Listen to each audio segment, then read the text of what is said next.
University, మంచి భవిష్యత్తు కోసం తెలుగు విద్యార్థులు ఇష్టపడే యూనివర్సిటీ. Got it. సో నిజ జీవితంలో ఉన్న సంఘటనలు తీసుకొని మీరు సినిమాల్లో అంటే the most delicate and sensitive element is what you pick up for your films అనుకుంటే నిజంగా చెప్పండి అనిల్ గారు, మీ లైఫ్లో వైఫ్ సెగ్మెంట్ కంటే ముందు గర్ల్ ఫ్రెండ్ సెగ్మెంట్ ఉందా? ఇవి చెప్తే కాపురాలు కూలిపోతాయి, చెప్పలేము. మీది కూడా లవ్ మ్యారేజ్ అనే విన్నాం. అంటే ప్రతి వాళ్ళకి ఎక్కడో ఒక చోట ఒక లవ్ స్టోరీ ఉంటుంది. అది 10th క్లాస్ నుంచి ఇంటర్లో ఉండొచ్చు, ఇంటర్ టు ఇంజనీరింగ్ ఉండొచ్చు, ఇంజనీరింగ్లో ఉండొచ్చు, లేకపోతే అది నేను అవి చెప్తే నా లైఫ్ బయోపిక్ నేను తీసుకోవాలి. మీకు తెలుసో తెలీదో మీరు బ్లష్ అవుతున్నారు. లేదు నేను చెప్పలేను. సో మా వైఫ్కి తెలుసు నాకేముందో, కాబట్టి నేను పబ్లిక్గా చెప్పలేను. అండ్ ప్రతి ఒక్కరికి ఉంటుంది. అందుకే నేను తీసుకున్న ఎలిమెంట్ F2 కానీ, అండ్ F2 కూడా ఇట్స్ లైక్ వైఫ్ హస్బెండ్ మధ్య ఉండే క్యూట్ రిలేషన్షిప్లో ఉండే చిన్న చిన్న fun things, problematic things discuss చేయడం వల్ల that become a very very big hit. ఇప్పుడు కూడా ఏంటంటే ప్రతి మనిషి ఒక మగాళ్ళ లైఫ్ అవ్వచ్చు, అమ్మాయిలకు కానీ ఎక్కడో చోట ఒక పాస్ట్ ఉంటుంది. సో ఆ పాస్ట్ని మనం బ్యూటిఫుల్గా డ్రైవ్ చేస్తే ఎలా ఉంటుంది, సో దానివల్ల ఉండే ప్రాబ్లమ్స్ని ఎలా మనం చెప్తే ఎలా ఉంటుంది అంటే మీ నిజ జీవితాన్ని రెప్లికేట్ చేశారా? నా నిజ జీవితం కాదు, ఇది అందరికీ మంది కనెక్ట్ అయ్యే ఎలిమెంట్. సో నాది ఉండేది తక్కువ ఉండొచ్చు, ఇంకోటికి ఎక్కువ ఉండొచ్చు. అంటే మీకంటూ ఉంది, ఎవరికైనా ఉంటుంది అంటాను. నాకు అంత పెద్ద లవ్ స్టోరీ లేదు, అది నా వైఫ్కి తెలుసు కాబట్టి ఇబ్బంది లేదు. నాకు పెద్ద లవ్ స్టోరీ లేదు, అస్సలు లేదు. నాకు లవ్ స్టోరీ ఉంటే ఇప్పటికి నేను 10 లవ్ స్టోరీలు తీయాలి. మీరు గమనించండి, ప్రతి వాడి జీవితం వాడు తీసే సినిమాలో రిఫ్లెక్ట్ అవుద్ది. ఏ డైరెక్టర్కైనా తన పర్సనల్ లైఫ్లో జరిగిన ఇన్సిడెంట్స్ ఎక్కువగా రిఫ్లెక్ట్ అవుతాయి. నాకు మ్యారేజ్కి ఎక్కువ రిఫ్లెక్ట్ అవుతాయి. మీరు గమనించారో లేదు, నేను తీసే సినిమాలో మ్యారేజ్ ఫేజ్ ఎక్కువ ఉంటుంది, హస్బెండ్ వైఫ్ ఫేజ్ ఎక్కువ ఉంటుంది. కాబట్టి అది మెజారిటీ పార్ట్ ఉంది. నాకు లవ్ స్టోరీ ఉంటే ఈ పార్ట్ నేను అద్భుతమైన లవ్ స్టోరీ తీయాలి. నేను మీకు అర్థమైందా? సో కాబట్టి లాజికల్లీ చెప్తున్నాను నేను. సో నా లైఫ్లో కామెడీ ఎక్కువ ఉంటుంది, ఎంజాయ్మెంట్ కామెడీలో ఎక్కువ చూస్తా, సెటారిక్ ఫన్ చేయటం దీంట్లో ఎక్కువ చూస్తాను. కాబట్టి నేను తీసే సినిమాలు ఎక్కువగా ఫన్ బేస్డ్ ఉంటుంది. So I'm fun loving person. కాబట్టి వెంకటేష్ గారికి ఈ స్టోరీ చెప్పిన వెంటనే డిడ్ యూ యాక్సెప్ట్ ఇట్ అండి? అంటే ఈజీగా అనిపించిందా మీకు ఆయనకి చెప్పడం? లేదు, ప్రతి లైన్ వెంకటేష్ గారికి నాకు ఒక చిన్న ఈక్వేషన్, మా ఇద్దరికి ఒక ట్యూనింగ్ ఉంది. సో అనిల్ బాగా తీయగలరనే నమ్మకం వెంకటేష్ గారికి ఉంది. వెంకటేష్ గారు నన్ను బిలీవ్ చేస్తారో, ఆయనకి ఎలాగైనా ఒక పెద్ద హిట్ ఇవ్వాలనే ఒక కాన్ఫిడెన్స్ నాకు ఉంటుంది. బట్ ఈ ఆల్వేస్ లైక్ ఎంత ఫ్రెండ్లీగా ఉంటాడో అంతే గైడెన్స్ ఉంటుంది ఆయన నుంచి. సో ఎక్కడ కూడా స్క్రిప్ట్ ఎటువైపు వెళ్తున్నా కూడా అనిల్ అది చూసుకోమ్మా, ఇది చూసుకోమ్మా, ఇది చేయి, అది చేయి అని చెప్పి గైడెన్స్ బాగా చేస్తారు ఆయన. అలా అని వచ్చి నన్ను ఇన్సిస్ట్ చేయరు, ఇది పెట్టు అని ఇన్సిస్ట్ చేయరు. ఆ గైడెన్స్ ఎప్పుడు సీనియర్ యాక్టర్స్ బాలయ్యబాబు గారని, వెంకటేష్ గారు కానీ, సో వాళ్ళ గైడెన్స్ అనేది ఇన్ని సినిమాలు చేశారు కాబట్టి వాళ్ళు చూడని స్క్రిప్ట్స్ కాదు, వాళ్ళు చూడని బ్లాక్ బస్టర్స్ కాదు. సో అవి మనం కరెక్ట్గా ట్యాప్ చేయగలిగితే సినిమాలు ఇంకా నెక్స్ట్ లెవెల్కి వెళ్తాయి. సో ఆ గైడెన్స్ ఎప్పుడు ఉంటుంది. సీనియర్ లెవెల్ ఆఫ్ హీరోస్ ప్రస్తావన వచ్చింది కాబట్టి యాక్చువల్లీ ఇప్పుడు ఉన్న ట్రెండీ డైరెక్టర్స్లో మీరు కానీ, డైరెక్టర్ బాబీ గారు కానీ, లేకపోతే గోపిచంద్ మల్లినేని గారు కానీ, మీరందరూ ఇప్పుడు కెరియర్ పీక్లో ఉన్న డైరెక్టర్స్ అని అనుకుంటే ఒక్క తరం హీరోస్తోనే ఎందుకు చేస్తున్నారు, not with the latest and of the heroes? Because వాళ్ళందరూ పాన్ ఇండియా మూవీస్ చేస్తూ బిజీగా ఉన్నారు, మనకు ఆపర్చునిటీ ఇవ్వలేదు అని ఎప్పుడైనా రిగ్రెట్స్ లాగా అనిపించింది? ఎందుకు రిగ్రెట్? హ్యాపీగా వాళ్ళు పాన్ ఇండియా రేంజ్కి వెళ్ళి తెలుగు మార్కెట్ని పెంచి వాళ్ళు బిజీగా ఉండి ఫుల్ టాలీవుడ్ కలెక్షన్స్ అంటే చేయొచ్చు కదండి. వాళ్ళు ఇవ్వాల్సింది కాదుగా, మేము వాళ్ళని ఎగ్జైట్ అయ్యే కంటెంట్ చెప్పాలి.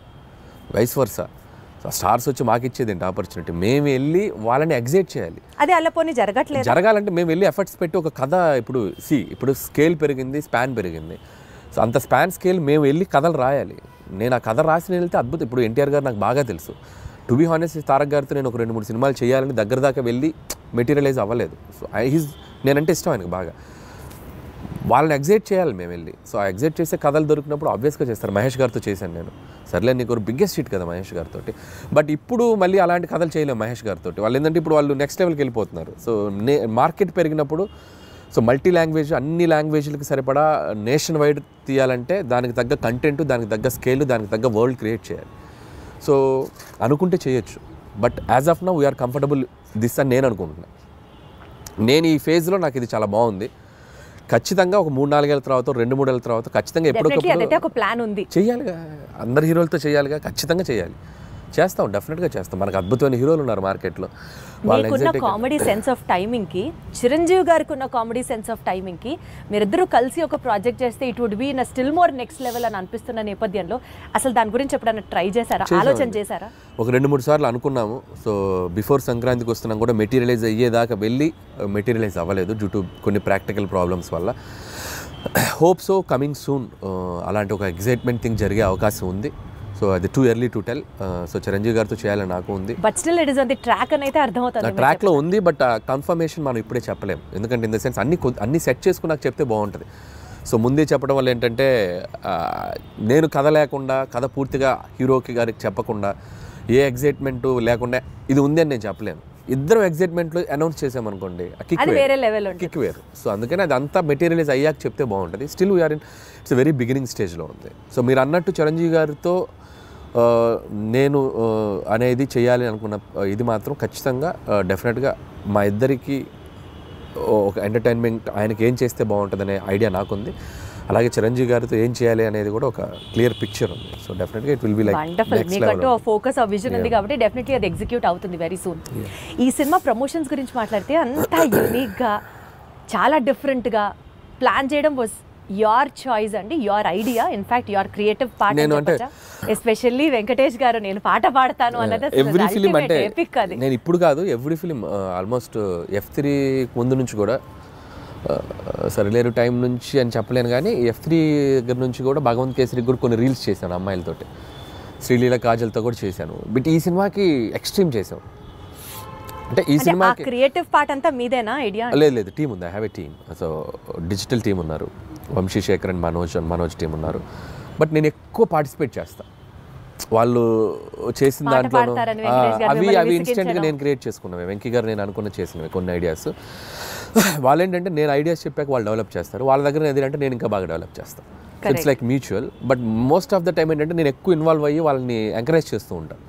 ఇలా చేసుకొని రండి, ఇలా అనుకోండి, ఇలా చేయండి. వాళ్ళు అంతే, అబ్బా అన్న సూపర్ అన్న, ఇది అదిరిపోయిందని ఇచ్చేద్దాం అని చెప్పి. లైక్ ఇప్పుడు క్యాప్టెన్ ఉంటే ఎలా ఉంటుంది టీంలో, ప్లేయర్స్కి క్యాప్టెన్ ఒక ఎలా ఉంటుంది, అలా క్యాప్టెన్గా నేను వాళ్ళని మోటివేషన్ కానీ వాళ్ళని డ్రైవ్ చేయడం కానీ బాగా చేస్తుంటాను. కాబట్టి వాళ్ళు ఇంకా ఎక్కువ బాగా కష్టపడి పని చేస్తారు. రెగ్యులర్ సెట్ ఆఫ్ క్వశ్చనర్ కాకుండా ఒక చిన్న ర్యాపిడ్ ఫైర్ చేద్దాము.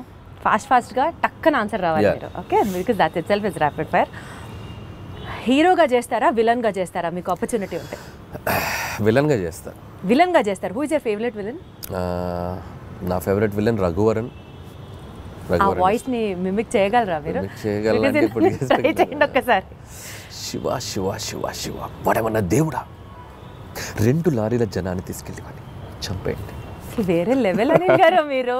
ఏదో గుర్తుంది అప్పుడు. మీ ఫేవరెట్ పంచ్ లైన్ మీ సినిమాల్లోది, సీక్రెట్గా మీరు రియల్ లైఫ్లో మీరు వాడుకునేది ఏంటి? డైలాగా? ఫేవరెట్ పంచ్ లైన్ మీకంటూ పంచ్ లైన్స్ తెగుంటాయి కదా మీ సినిమాలో. పంచ్ డైలాగులు అంటే నా సినిమాలో నాకు అంతేగానే ఫేమస్ కదా, అదే వాడుతుండే. అంతేగా అదే వస్తుంది. అంటే మీ రియల్ లైఫ్లో కూడా మీకు అదే వస్తుంది? జనరల్ కాన్వర్సేషన్స్లో కూడా ఎవరైనా ఏదైనా చెప్పినా అంతేగా అంటూ ఉంటాం. ఓహో, అది మీ ఊతపదం అయిపోయింది. వండర్ఫుల్. అయితే సో అసలు ఇంత కామెడీ సినిమాలు తీసే మీరు లైఫ్లో ఎప్పుడన్నా ఫుల్ ట్రాజడీ, ఎమోషనల్, కళ్ళమ్మటి నీళ్ళు వచ్చే సినిమా ఎప్పుడన్నా తీస్తారా? తీయలేను. అంత ఆలోచించారేంటంటే? అంటే తీద్దామా అని అక్కడ దాకా వెళ్ళా, తీయలేని అనిపించింది, మళ్ళీ వచ్చా, తీయలేనని చెప్పా. మీరు మీ సినిమాల్లో ఏదన్నా ఒక రోల్ యాక్ట్ చేయాలి అని అనుకుంటే మీకు మీరు ఏ రోల్ డైరెక్ట్ చేసుకుంటారు? నా సినిమాలో రోలా? నాకు ఏమన్నా అన్ని చూసారా అడిగిన క్వశ్చన్ అర్థం. అన్ని సినిమాల్లో అన్ని క్యారెక్టర్స్ బాగానే ఉంటాయి.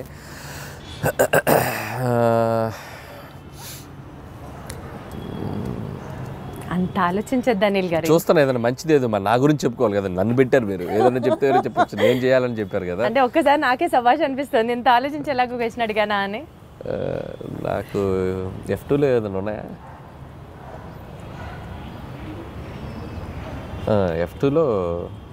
F2లో రఘుబాబు గారి రోల్ బాగుంటుంది నాకు. సో వెంకీ గారి పక్క నుండి ఎమ్మెల్యే క్యారెక్టర్, అదైతే నన్ను పెట్టుకొని ఇంకోసారి తీసుకుంటాను. అది బాగుంటుంది. వాళ్ళిద్దరు మంచి కెమిస్ట్రీ కూడా బాగుంటుంది. కరెక్ట్ సూట్ అవుతుంది కదా పర్ఫెక్ట్గా. వండర్ఫుల్. సెట్లో హ్యాండిల్ చేయడానికి హీరోస్ బెటరా, హీరోస్ ఈజీయా, లేకపోతే కమెడియన్స్ని హ్యాండిల్ చేయడం సెట్లో కష్టమా? నాకు అందరితో ఒకటే ఈక్వేషన్, హీరో అయినా కమెడియన్ అయినా అందరితో బాగుంటాను నేను. They love me, I love them. అందరితో ఒకలా ఉంటుంది, ఒకరు ఎక్కువ ఒకరు తక్కువ. చెప్పారు అనిల్ గారు, ఏం చెప్పారు. సో యూజువల్లీ మీరు ఒక సినిమాకి టైటిల్ పెట్టేటప్పుడు స్క్రిప్ట్ ఫస్ట్ చూస్తారా, లేకపోతే క్యాచీ టైటిల్ కావాలనుకుంటారా? క్యాచీ టైటిల్ ఆలోచిస్తాం. స్క్రిప్ట్కి సంబంధం లేకపోతే లింక్ అవ్వాలని ఆలోచిస్తాం. అది లింక్ అవ్వాలి. స్క్రిప్టా క్యాచీ టైటిల్? Catchy title. ఇప్పుడు జీవితాంతం బతకడానికి కావాల్సినంత డెలిషియస్ ఫుడ్ ఒకవైపు, బ్లాక్ బస్టర్ సినిమాలు ఒకవైపు, ఈ రెండిట్లో ఒకటి చూస్ చేసుకోవాలంటే ఏం చేస్తారు? Block buster films. అంటే ఫుడ్ లేకపోయినా పర్లేదా? ఓకే, సినిమా అనేది నాకు ఎనర్జీ కిక్. అది సినిమా. మీ రియల్ లైఫ్లో విలన్ ఎవరు? నా రియల్ లైఫ్లో విలన్ నేనే. ఎందుకు? ఒక్కొక్కసారి నాకు ఆ సందీప్ రెడ్డి వంగలాగా ఉండాలనిపిస్తుంది నాకు రియల్ లైఫ్లో. అతనిలాగా బోల్డ్గా ఎవరన్నా ఏదైనా కౌంటర్ చేస్తే అవతల వాళ్ళు క్వశ్చన్ అడిగే వాళ్ళు కూడా వణికేలా మాట్లాడతాడు. So that is the character. I love him. అలా ఉండాలనిపిస్తుంది. అప్పుడు నాకు విలన్ నాకు రాదు అలా ఉండడం. అందుకని ఇప్పుడు సందీప్ని ఎవరైనా కమెంట్ చేస్తారు, సందీప్ని ఎవరైనా కమెంట్ చేశారనుకో భయపడిపోతారు, కమెంట్ చేయలేరు సందీప్ని. ఎందుకంటే అంతకంటే కౌంటర్ సెటైరో కౌంటర్ వేస్తాడు ఆయన. సో అది మనకు రాదు. అందుకని అనిపిస్తుంది ఒక్కోసారి, బా నీకు నువ్వే విలన్ రా, నువ్వు అలా ఉండలేవు అనిపిస్తుంది. సో డెఫినెట్లీ ఈ ఫీలింగ్తో మీరు తర్వాత అలాంటి క్యారెక్టర్ని ఇంబైబ్ చేసుకుంటారేమో అనిపిస్తుంది. చూద్దాం, బట్ నా వల్ల కాదు. బేసిక్గా నా నేచర్, నేను అలా ఉండలేను. ఇప్పుడు మీకు ఒక సూపర్ పవర్ ఉందనుకోండి, మీ గురించి గాసిప్ చేసుకునే వాళ్ళ దగ్గరికి వెళ్ళి వినాలనిపిస్తుందా మీకు? లేకపోతే పాస్ట్లోకి వెళ్ళి ఏదైనా ఒక సీన్ని రీమేక్ చేసి బెటర్ చేయాలి అని అంటే వుడ్ యూ డూ దాట్? ఈ రెండిట్లో ఏం చేస్తారు? గాసిపింగ్ వినాలనిపిస్తుంది నాకు. ఎవరైనా చెప్తే వెళ్ళి చెవి వినాలనిపిస్తుంది. ఏం మాట్లాడు మన గురించి బయట వాళ్ళు ఏం మాట్లాడుకున్నారు, పొరుగింటోళ్ళు పక్కింటోళ్ళు అనే ఇంట్రెస్ట్. అలా మీ గురించి ఎవరైనా ఏమైనా మాట్లాడుకున్నది మీ చౌదాకా వచ్చింది? రాలేదులే కానీ, బట్ తెలుసుకోవాలంటది మన గురించి, మన వెనక ఏం మాట్లాడుకుంటారో తెలుసుకోవాలంటది. మీరు గాసిప్ చేస్తారా? అయితే నేను తక్కువ చేస్తారు. గాసిపింగ్ చేయని మనుషులు ఎవరు ఉండరు. ఎందుకంటే హ్యూమన్ బీయింగ్కి ఫస్ట్ మాట్లాడుకునేదే గాసిపింగ్. అదేంటి ఇదేంటి అనే మాట్లాడుకుంటాం మనం. లేకపోతే కాన్వర్జేషన్స్ ఎక్కడ జరుగుతాయి? ఏదో ఒక థర్డ్ పర్సన్ డిస్కషన్ జరగాలి కదా. సో కామెడీ సినిమాలు తీయడం చాలా ఈజీ కదా అని చెప్పి ఒక వర్స్ట్ అడ్వైజ్ మీకు ఎవరైనా ఎప్పుడన్నా ఏమైనా ఇచ్చారా? ఇస్తే ఏంటి? ఎవరు? ఒకటి తీరా బాబు అంట. ఎవరైనా ఇస్తే ఒకసారి మీకు ఎవరైనా ఇచ్చారా? నాకు ఎవరు ఇవ్వలేదు పాపం. కామెడీ సినిమాలు తీయటం ఈజీ అని ఎవరు అనలేదు, కానీ తీయడం చాలా కష్టం. అలా ఎవరైనా తీయమని మీరు అన్నట్టు అంటే మాత్రం ఒకటి తీసి చూపించు బాబు అంటే నేను అంతే కదా. ఒకటి తీసి చూపించు బాబు, ఒకసారి నవ్వించు బాబు. నవ్వించడం చాలా కష్టం అండి. And you are an expertise in it చెప్పాలి అని అంటే. ఒక డాన్స్ సీక్వెన్స్ ని కొరియోగ్రాఫ్ చేయడానికి ఇష్టపడతారా? ఒక ఫైట్ సీక్వెన్స్ ని యాక్షన్ డైరెక్ట్ చేయడానికి ఇష్టపడతారా? డాన్స్ సీక్వెన్స్ ని కొరియోగ్రాఫ్ చేయడానికి ఇష్టపడతాను. Dance sequence and choreograph. అదే డాన్స్ సీక్వెన్స్ ని కొరియోగ్రాఫ్ చేయడానికి ఇష్టపడతా. మీరు రీసెంట్ గా ఒక డాన్స్ చేశారు బ్లాక్ బ్లేజర్ వేసుకొని. సోషల్ మీడియాలో కింద కామెంట్స్ మీరు చూసారో చూడలేదు, హీరో మెటీరియల్. చాలా మంది అంటున్నారు అలా సోషల్ మీడియాలో, బాగానే అంటున్నారు కానీ బట్ ఇప్పట్లో మనకు ఆలోచన లేదు. బట్ ఆ వైబ్ ఎంజాయ్ చేస్తున్నా ఆఫ్లైన్లో. ఇప్పుడు సో టీవీకి వెళ్ళినా ఎక్కడికి వెళ్ళినా సరదాగా డాన్సులు చేస్తూ I'm capturing my age, I'm capturing my look in the library పెట్టుకుంటున్నానుగా. సో ఒక 10 ఏళ్ళ తర్వాత వెనక్కి తిరిగి చూసుకుంటే సో వేసుకోవాల్సిన సూట్లు, వేసుకోవాల్సిన హెయిర్ స్టైల్స్ అన్నీ క్యాప్చర్ చేసి యూట్యూబ్లో పడేస్తున్నా. ఇంకా నేను హీరోగా చేయాల్సిన పనేముంది? లేదు కదా. ఆ ఫీలింగ్ కూడా లేకుండా నాకు నేను ఇలా కనిపించామరా మనం బాగానే ఉన్నాం కదా అనిపించుకోవడానికి అన్ని వేషాలు వేసేసాం. ఇంకేంటి? అట్లా కాదు, జెన్యూన్ గానే జనాలు నిజంగా అంటున్నారు hero material. It's not my cup of tea because you also dance so good అండి. అదే అంటే దానికి హీరో అవ్వాల్సిన పనేం లేదు. సో ఏదైనా మంచి ఫ్యూచర్లో ఆఫ్టర్ 6-7 years ఏదైనా క్యారెక్టర్ ఆర్టిస్ట్ కి యాక్టర్ గా చేయాలని ఉంది నాకు. హీరో అనేది ఇట్స్ లైక్ యాక్టింగ్ చేస్తాను చాలా సార్లు చెప్పాను. I'll become an actor but not like a hero. Hero అనేది it's like a big responsibility. So చాలామంది ప్రొడ్యూసర్స్ అందరి అంటే ఒక మార్కెట్ని నువ్వు నిలబెట్టాల్సిన బాధ్యత ఉంటుంది హీరో మీద. అంత బాధ్యత నేను పెట్టుకోను. It's like too heavy for me. Actor అనుకోండి, పెయిడ్ హాలిడే వెళ్ళిపోయి క్యారవాన్లో కూర్చోండి, సరదాగా ఆ రోజు ఎంజాయ్ చేసి వచ్చేయచ్చు. మన మీద ఏం బరువు బాధ్యతలు ఉండవు కదా, అంతే కదా. సో మీ ఫేవరెట్ కో స్టార్ ఎవరు? నా ఫేవరెట్ కో స్టార్ అంటే నేను యాక్టర్ని అయితే కో స్టార్ అని చెప్పగలను. నా ఉద్దేశం ఏంటంటే పనిచేసిన వాళ్ళలో వెంకటేష్ గారు యాజ్ ఆఫ్ నౌ. ఇప్పుడు ఈ సినిమాకి ఇప్పుడు బాలకృష్ణ గారితో పనిచేసినప్పుడు బాలకృష్ణ గారు. సచ్ ఎ డిప్లొమాటిక్ ఆన్సర్ ఇది. నేను అలాగే పనిచేస్తాను, టు బి హానెస్ట్ అలాగే పనిచేస్తాను. నేను పనిచేసి వన్ ఫేవరెట్ అన్నట్టుంటారు కదా, ఆల్ టైమ్ ఫేవరెట్ అన్నట్టుంటారు కదా. ఆల్ టైమ్ ఫేవరెట్ అంటే నాకు ప్రతి యాక్టర్తోనూ all best moments I have. Even Raviteja గారితో అలాగే బెస్ట్ మూమెంట్స్, కళ్యాణ్ రామ్ గారి దగ్గర నుంచి. నేను డిప్లొమాటిక్ అని చెప్పట్లేదు. ఎవ్రీ వన్ ఇప్పటికీ నాతో అంతే ఫ్రెండ్లీ వైబ్లో ఉంటారు. సో ఎవరిని నేను సైడ్ చేయలేను. ఆల్ స్టార్స్ నాతో పనిచేసిన, ఈవెన్ మహేష్ బాబు గారు స్టిల్ ఆయన ఒక 20-25 minutes మాట్లాడుకుంటాం ఫోన్లో. ఎప్పుడు కాల్ చేసిన, ఆయన ఎప్పుడు ఫ్రీ ఉన్నప్పుడు కాల్ చేసిన అదే వైబ్ ఉంటుంది. సో నేను వెంకటేష్ గారిని కలిసినప్పుడు అదే బాలయ్య బాబు గారు ఇప్పుడు ఏదన్నా కూడా ఫోన్లో సో మాట్లాడతారు. పాయింట్ ఏంటంటే అల్టిమేట్ గా everybody loves you so much. Everybody loves you at same amount of love వస్తుంది నాకు. సో నేను అంతే ఇస్తున్నాను, నాకు అంతే వస్తుంది. కాబట్టి నేను ఎవరిని తక్కువ చేయలేను. సపోజ్ మీరు ఒక డెజర్టెడ్ ఐలాండ్లో ఉన్నారు, రొమాంటిక్ స్టోరీ రాస్తారా, కామెడీ స్టోరీ రాస్తారా? డెజర్టెడ్ ఐలాండ్లో ఎవ్వరు లేరు, ప్రశాంతంగా ఉన్నారు, you're such a keynote on your script. So కామెడీయే వస్తుంది అక్కడ. అక్కడ కూడా నా కష్టాలు తెలుసుకుంటూ నా మీద నాకు జోకులు వేసుకోవడం తప్ప, నేను బతకాలంటే నాకు నేను ఎనర్జీ ఇచ్చుకోవాలి కదా. అమ్మో, దీంట్లో చాలా డెప్త్ ఉంది అనిపిస్తుంది ఏంటి అనిల్ గారు? అంతే కదా మరి. లైఫ్లో ఎప్పుడు మనం స్ట్రగుల్లో ఉన్నప్పుడు just crack joke on your self అంతే. మనల్ని మనం లైట్ చేసుకుంటేనే మన స్ట్రగుల్ నుంచి బయటకు రాగలం. అసలు మీరు స్ట్రగుల్లో ఉన్నారా అన్నది ఇక్కడ పాయింట్. ఇప్పుడు అందరికీ మీరు అన్న సిచ్యువేషన్లో అంటే ఒక డెజర్టెడ్ ఐలాండ్ అంటే ఎవరు లేకపోతే అది బిగ్గెస్ట్ స్ట్రగుల్ కదా. ఒక మనిషి ఒంటరిగా బతకడం అన్నంత స్ట్రగుల్ ప్రపంచంలో ఎవరికి ఉంటుంది? నువ్వు ఉండు ఒక ఒంటరిగా ఒక 2 రోజులు ఉండి ఎవరు లేకపోతే. డెజర్టెడ్ ఐలాండ్ కాదు, నువ్వు స్వర్గంలో అయినా పెట్టు, నువ్వు వెళ్ళి హెవెన్లో పెట్టు, ఒక్కడే బతుకు, హెవెన్లో 2 రోజులు బొక్కలో హెవెన్ అని చెప్పి వచ్చేస్తాను. అంతే కదా. Wonderful. So coming back to the movie thing, 10th game changer release అవుతుంది, 12th డాకు మహారాజ్ రిలీజ్ అవుతుంది, అండ్ 14th సంక్రాంతికి వస్తున్నాం రిలీజ్ అవుతుంది. టెన్షన్ ఉందా ఈ కాంపిటీషన్లో ఎలా పర్ఫామ్ చేస్తాము అని? సో టెన్షన్ లేదు. జనాలు డబ్బుల్ని దాచుకొని మరి why they have to see సంక్రాంతికి వస్తున్నాం. సో ఆల్రెడీ మేము ఆడియన్స్కి ఏం చేస్తున్నాము, ఏం చూపించబోతున్నాం అనేది క్లియర్గా చెప్పేసాం. సో మా ఆడియన్స్ మాకు రావడానికి సిద్ధంగా ఉన్నారనే నమ్మకం ఉంది.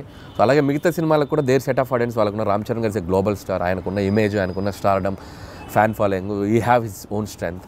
అలాగే బాలయ్య బాబు గారు కంప్లీట్ మాస్ యుఫోరియా ఉన్న హీరో. సో ఆయన సెట్ ఆఫ్ ఆడియన్స్ ఆయనకున్నారు. మాది ఒక బుల్లి మార్కెట్, మా గోల్లో మేము ఉన్నాం కాబట్టి సో భయం లేదు. అండ్ సంక్రాంతి నాకు ఇది 3వ సంక్రాంతి. సో ప్రతి సంక్రాంతికి ఒక కాంపిటీషన్ ఉంటుంది. సో నా వరకు నేను సర్వే అవుతూనే వస్తున్నాను. సో 2 సంక్రాంతులు కూడా బీభత్సంగా ఆడినాయి నా 2 సినిమాలు. సో ఈసారి కూడా ఒక సేఫ్ బెట్లోనే ఉన్నానని అనిపిస్తుంది. ఆ 2 సినిమాలు కూడా అద్భుతంగా ఆడాలి, నా సినిమా కూడా బాగా ఆడాలి. Super duper. Very diplomatic answer, but still you wanted but it. Still everyone wants that. Everyone wanted whole industry wants that. Absolutely. Andaram baundali, andalo me undali annattu. So good luck to you Anil garu, more power to you, super power to you. Cinema super success avalani korukuntunanu. All the very best. Thank you.